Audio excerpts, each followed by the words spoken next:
اس لیے آج ہر امام بارگاہ میں شہیدان کربلا کا سویم ہو رہا ہے۔ جب ان کا سویم تھا تو وہاں کوئی نہیں تھا۔ سویم کیسے ہو؟ جو سوگوار ہیں ان کے ہاتھ رسی سے بندھے ہوئے، سویم کیسے ہو؟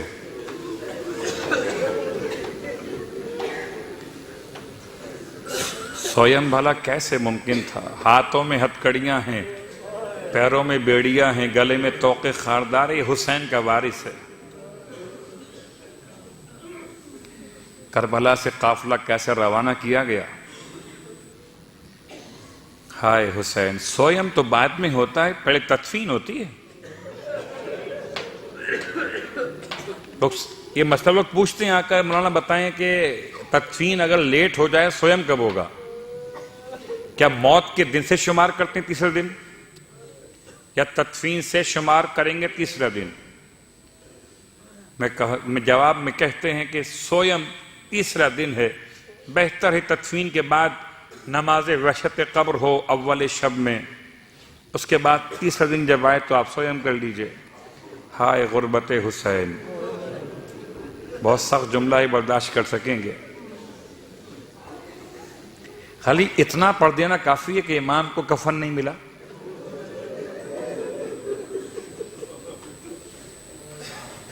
اتنا پڑھ دینا کافی ہے؟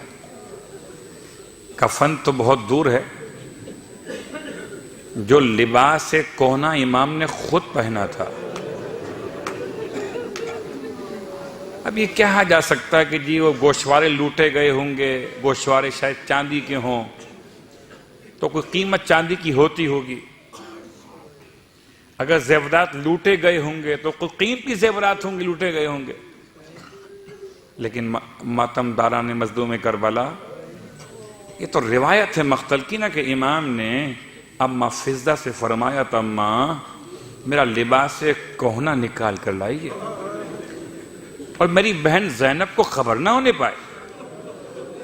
اتنا مشکل کام کبھی فضہ نے کیا نہ تھا۔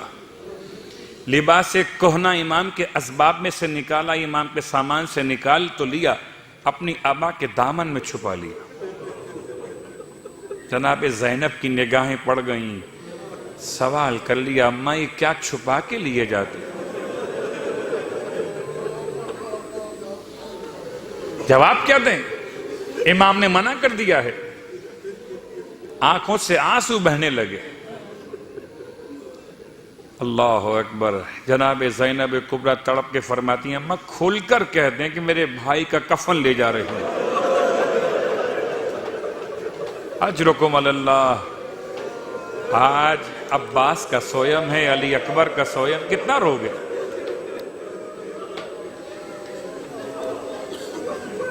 سویم ہو نہیں سکتا جب تک کہ میت کے ورثہ موجود نہ ہو۔ تو اگر آج یقین کی کیفیت رکھیں گے ہم، تو ہمارا خلوص بتائے گا یہاں پر کون کون آیا ہوگا۔ اکبر کی دکھیاری ماں کہیں پر آئی ہوں گی؟ ہے کوئی میرے جوان کے سویم منانے والا؟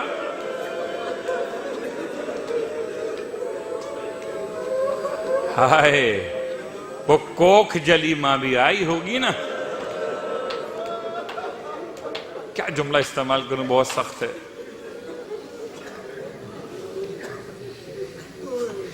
ایک پورا سلام ہے شب عاشور کے حوالے سے جو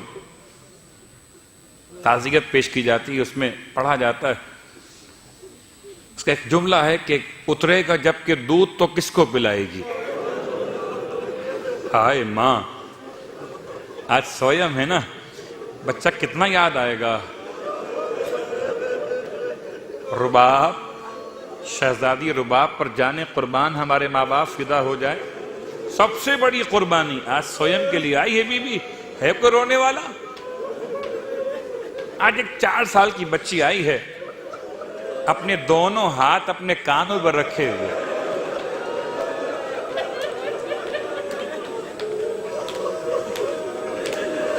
خدا معلوم فرش ازائے حسین پر جو کیفیت پیدا ہوگی جب تک میت کے ورثہ نہ آ جائیں. بھائی دیکھیں بات بڑی آسان سی ہے کہ جب کبھی ہم کسی کے فاتحہ خوانی میں جاتے ہیں کسی مرحوم کے حوالے سے، مرحومہ کے حوالے سے، تو پرسہ کسے پیش کرتے ہیں؟ محلے والوں کو نہیں. جب تک گھر والا نہ مل جائے آپ واپس پلٹتے نہیں ہیں. آج اس یقین کے ساتھ رو کے جاؤ کہ شاید میرا چوتھا امام کہیں بیٹھا ہوا ہو اور ایک کے سویم میں آتے ہو تو 2 منٹ میں جملہ کہہ دیتے ہو. آج 72 کا سویم ہے، آج شہیدان کربلا کا سویم ہے. اجرکم اللہ رونے والوں. اور جب فاتحہ خوانی ہوتی ہے تو اس میں ہم جب فاتحہ تلاوت کرتے ہیں نظر کا انتظام کیا جاتا ہے، بلاتے ہیں بھئی ورثہ کہاں ہیں، آگے آ جائیں، یہ بیٹا ہے، یہ بھائی ہے، یہ دوسرا بھائی ہے، آگے آ جائیے، کھڑے ہو جائیے ساتھ میں. ہائے ماتم داران مظلوم کربلا، میرا مولا اس کا سویم منائے گا. زمانے کا امام بھی تو آئے گا نا 12واں اپنے جد کو رونے کے لیے. جب میرے مولا نے لباس سے کونا طلب کیا تھا تو پھر آپ بیٹھ گئے زمین کربلا پر اور اس کو مزید تار تار کرنا شروع کیا. جناب زینب سے رہا نہیں گیا. فرمایا بھیا اتنا لباس وہ سیدھا ہے، اتنا لباس کہنا ہے، اسے اتنا کیوں اور مزید تار کر رہے ہیں؟ یہ تو ویسے ہی ختم ہو جائے گا. عجیب جملہ میرے مولا کا تھا. فرماتے ہیں بہن اگر امت کے لوگ اس لباس کو چھوڑ دیں بدن پر تو غنیمت ہوگا. اب میں جملہ کہوں آپ کے سامنے ہاتھ جوڑ کر، کربلا میں اسباب لوٹا گیا ہو شاید مال و دولت اور قیمت کی بنیاد پر، مگر حسین کا لباس لوٹا گیا غربت کی بنیاد پر. حسین کا لباس لوٹا گیا اذیت پہنچانے کی بنیاد پر. ایسی لوٹ مچی تھی کہ ایک شخص کو موقع ملا بہت دیر میں، قریب آیا، دیکھتا ہے کہ امامہ لوٹ لیا کسی نے، ابا لوٹ لی ہے، قبا لوٹ لی ہے، کمر کا پٹکا لوٹ لیا ہے. دیکھا امام کے انگشت مبارک میں انگوٹھی چمکتی. اجرکم اللہ ماتم دارو.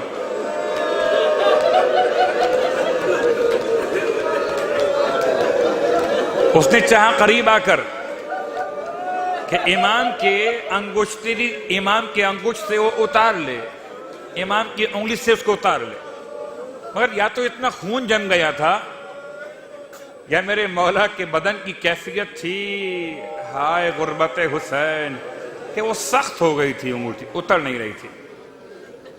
اس نے دائیں بائیں دیکھا. ماتم دارو جتنا رو سکتے ہو رونا، آج سویم ہے اور اس کا سویم جو اتنا غریب تھا، اتنا غریب تھا. دائیں بائیں دیکھا، ایک تلوار کا ٹکڑا مل گیا.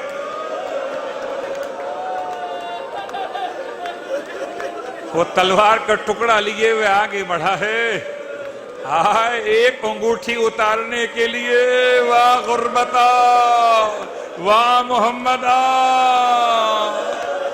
ہائے حسین میرے مولا کے دستے مبارک سے ایک انگوٹھی اتارنے کے لیے یہ تلوار کا ٹکڑا اٹھا لیا. ارے کوئی بچانے والا نہیں ہے، علی اکبر نہیں ہے، آل محمد نہیں، عباس نہیں ہے. بس آخری جملے ماتم دارو، میں قیامت بیان نہیں کر سکتا.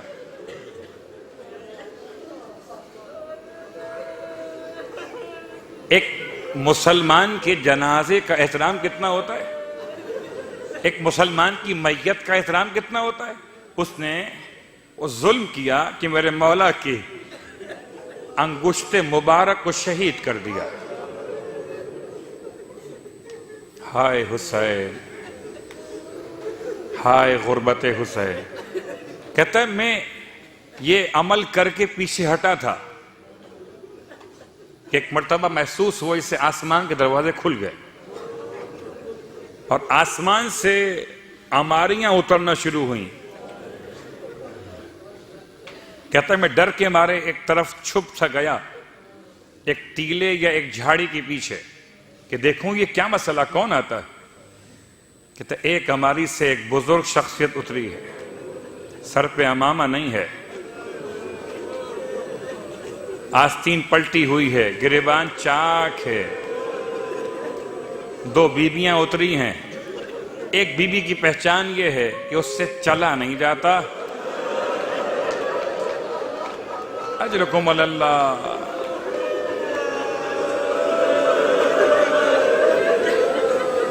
اپنا ایک ہاتھ پہلو پر رکھے ہوئے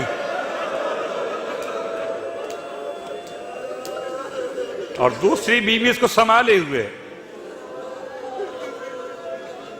سمجھ میں نہیں آتا یہ کون لوگ ہیں۔ کہتا میں نے جب توجہ کی الفاظ پر تو وہ مخدرہ جس نے اپنے پہلو کو تھاما ہوا تھا اس بزرگ سے مخاطب ہو کے رو کے کہتی ہیں بابا یہ میرا حسین ہے نا، بابا یہ میرا حسین، بابا اگر آپ کی اجازت ہو تو بابا حسین کا خون میں اپنے چہرے پہ لگا لوں۔ فرمایا ارے تم بھی لگاؤ ہم بھی لگائیں گے، اور اسی طرح قیامت میں خدا کے سامنے ماتم حسین